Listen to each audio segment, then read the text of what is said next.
Bonjour Anne. Voilà, tu es donc la nouvelle présidente de 100 pour 1, Oui, association fondée il y a très peu. C'est un collectif d'assos. Est-ce que tu pourrais nous en dire plus, s'il te plaît? oui. Alors l'association 100 pour 1 qui a été créée maintenant il y a à peu près 2 mois tente de répondre par des actes solidaires et collectifs à la détresse des personnes sans solution de logement en Charente. L'association s'est fixé plusieurs objectifs. Bien sûr, loger des gens qui rentrent dans aucun dispositif et qui ne savent pas comment s'en sortir, mais surtout les accompagner pour se sortir de la situation dans laquelle ils sont. Alors, on va réunir des souscriptions, des dons de personnes ou d'associations, mais surtout de personnes. Par exemple, une personne qui donne 5 euros chaque mois. Et quand on a 100 personnes, ça permet de payer un loyer une fois par mois pour loger une famille et ensuite, bien sûr, avec un accompagnement fait par les membres de l'association ou des associations partenaires. C'est pour ça que c'est aussi un collectif d'associations. Notre but aussi, c'est de les défendre dans leurs droits de tous les jours aussi, de les aider. Et voilà un petit peu le but de l'association qu'on s'est fixé pour l'instant.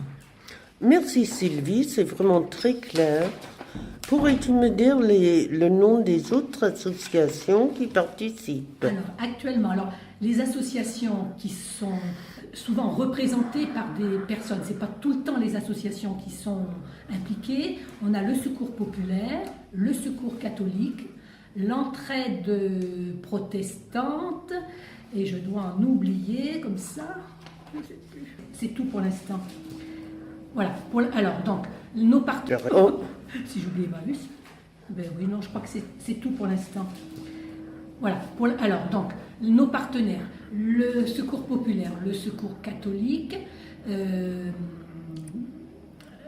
l'Entraide protestante, Emmaüs, qui est très partie prenante, qui était à l'initiative de la création de cette association. Et puis prochainement, on va rencontrer tous les partenaires pour leur présenter l'association. Et je pense qu'on va permettre à d'autres partenaires de nous rejoindre pour nous aider. Quand tu dis tous les partenaires, il s'agit de qui au juste? Logélia peut-être? Alors là, on a déjà pris des contacts avant de créer l'association avec un certain nombre de partenaires comme Logélia, le GIP Solidarité. On a déjà recensé un petit peu les besoins, s'il y avait vraiment des besoins. On n'a pas créé l'association comme ça. Donc là, c'est déjà des partenaires institutionnels avec lesquels on a des contacts, mais on veut aussi agrandir tous les partenaires qui ont une action solidaire et sociale sur le département. Merci Sylvie. Et dis-moi, comment fait-on pour faire partie de cette assoce?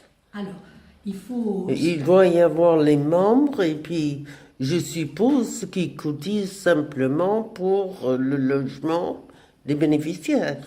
Alors actuellement, on a un conseil d'administration avec 13 personnes, 13 membres fondateurs de l'association. Mais ce conseil d'administration pourra s'agrandir à la prochaine Assemblée générale. Et puis, on a des adhérents souscripteurs. Actuellement, on a déjà une 50aine d'adhérents souscripteurs. Alors, si on veut participer, aider, il faut nous contacter par le biais d'Emmaüs, soit en nous écrivant 100 pour 1 Charente, 23 rue des Compagnons d'Emmaüs à la Couronne, soit nous téléphoner. À ce moment-là, on envoie les statuts de l'association avec un bulletin de souscription et d'adhésion. Et les gens ont la possibilité soit de faire un versement annuel, soit de verser tous les mois 5 euros sur le compte de l'association. Et des versements trimestriels, par exemple, c'est possible aussi? Tout est possible. Les gens peuvent faire un versement de 15 euros, au moins, ou plus, s'ils veulent. Mais toutes les solutions sont possibles en fonction de chacun. Mais on peut également donner tant par mois ou par trimestre sans être adhérent, si on le souhaite. Normalement, on doit être adhérent de l'association. On doit adhérer aux objectifs de l'association. Donc, l'adhésion est de 5 euros pour l'année. Effectivement, c'est pas monumental. Voilà. Et ensuite, ensuite c'est des versements mensuels, trimestriels ou annuels, comme chacun le souhaite. D'accord. Quelle est au juste la population visée? Alors, Des personnes donc ou des familles qui ne trouvent aucune solution à l'heure qu'il est. De qui s'agit-il? alors, on est en train justement de l'affiner avec le GIP Solidarité.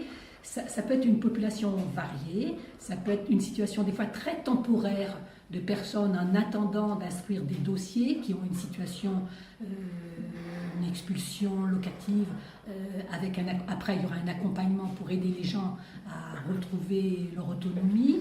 Ça peut être une situation de gens qui se retrouvent à la rue du jour au lendemain. Ça peut être une situation de migrants en attendant d'instruire leur dossier avec le CADA. Voilà, on est en train d'affiner justement, on va participer à une prochaine commission avec le GIP Solidarité pour bien cerner le public qui va être concerné. Mais il va être varié et il est difficile d'être défini. Je crois que pour ceux qui t'écoutent, ce serait important de préciser ce que c'est que le GIP Solidarité. Tout le monde ne connaît pas. Alors, le GIP Solidarité est un portail du logement pour toutes les personnes qui ont des difficultés à trouver un logement. Et le GIP Solidarité participe aux différentes commissions d'attribution des bailleurs sociaux.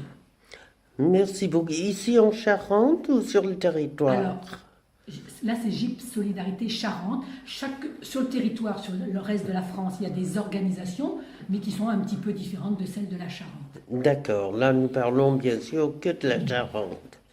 Est-ce que tu aurais quelque chose à rajouter à ce que tu as déjà dit, qui pourrait intéresser ceux qui découvrent à travers ces quelques moments passés ensemble 100 pour 1? On souhaite qu'il y ait de nombreux souscripteurs, de plus en plus de souscripteurs, et puis de gens qui s'engagent dans l'association pour nous aider, parce qu'il y aura certainement beaucoup de travail, entre dans l'accompagnement, mais aussi dans continuer de définir précisément